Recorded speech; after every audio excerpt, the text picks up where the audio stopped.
Kathy Smith coming to you from Vision International University. We're here talking about healthcare chaplaincy today, and we're in session 3. And our topic for today is interdisciplinary medical teams. What are the titles, roles, and functions of an interdisciplinary team member? And according to the Free Dictionary, an interdisciplinary team is a group of healthcare professionals from diverse fields who work in a coordinated fashion toward a common goal. What is their goal? The health and the well-being of their patient. You see, early approaches to healthcare often focused more on treatments and diagnoses than they did the patient themselves. They may even refer to the patient as a chart number or an account number. They may focus on treating emphysema or muscular dystrophy, a broken limb, or a sprained back, but ignore the consequences of such diagnoses on the patient as a whole. However, in 1998, this healthcare approach changed after a statement was issued by JCAHO, JCAHO being the Joint Commission of Accrediting Health Organizations. They are considered the gold standard for optimal patient care. And they issued the statement stating they recognize the need for whole patient care, which includes body, soul, and spirit, that one cannot simply treat a diagnosis. For what affects an individual in one area of their life affects and is critically impactful on all 3 areas of their lives. So, for instance, if a cancer patient comes in for treatment, they might find that treatment affects their ability to attend school, go to work. It may cause body image alterations from missing limbs and body parts or organs. And these changes will force the patient to make adjustments to their daily living activities. It affects not only the patient, but the family as well. And they may all need to adjust and accept a brand new normal. Accidents and injuries can cause the same devastating effect patients often suffer, with feelings of hopelessness, depression, and mental fatigue. How is this illness going to change the patient's quality of life? And is it a permanent change, or will life return to normal once the treatment has been completed? Patients and their families may not have the coping skills that they need to work through all of these changes and issues on their own. And that's where the chaplain can come in and make a big change in their lives by being there to assist. You may find that you need to just simply be there to listen, and you may also need to assess for any potential needs that they have that you may be able to assist with. Because the healthcare system has now adopted a new holistic or integrated health approach to caring for patients, the one doctor visit model of patient care has gone out the window. Thank goodness, they've long since abandoned that. The patient may need different specialists to provide their optimal care. For instance, a patient suffering from bone cancer, for instance, may require the assistance of a radiologist, may need an oncologist, a dietitian. They may need many other professionals depending upon the treatment and the effects those treatments may be having upon them. And even in recovery, they may find that they need the assistance of, for instance, a physical therapy person or an occupational therapist, and even home health care may be needed at home to help them recover from this illness. And all this care has to be coordinated by someone. And so often it is coordinated by one primary nurse or a primary physician.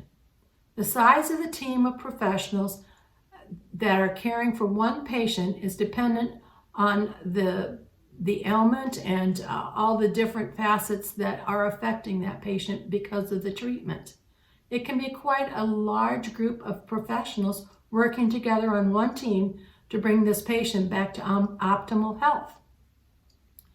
Not to be forgotten are the services of an attending chaplain.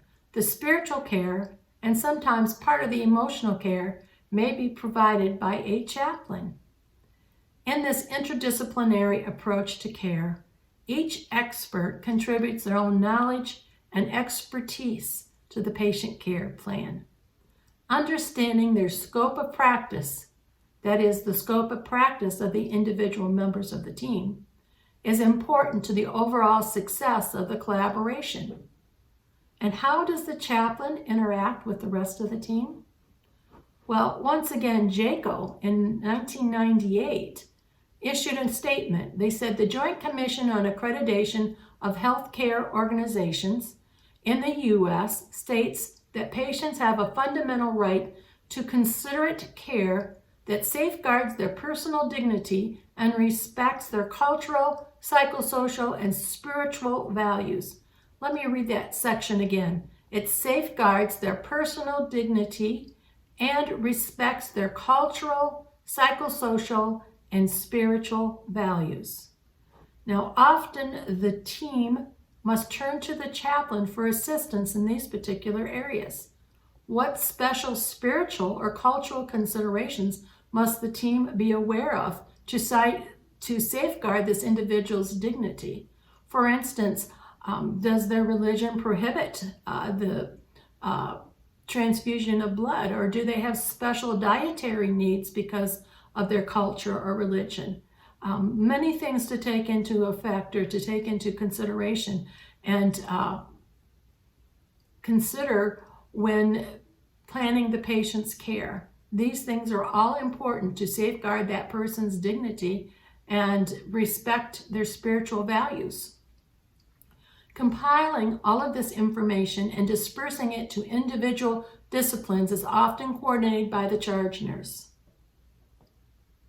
Good communication among all the team members is a key to the success of the team for providing optimal care for the patient.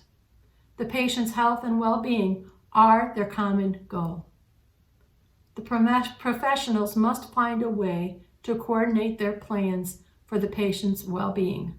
Otherwise, they can end up with conflicting plans and disjointed care.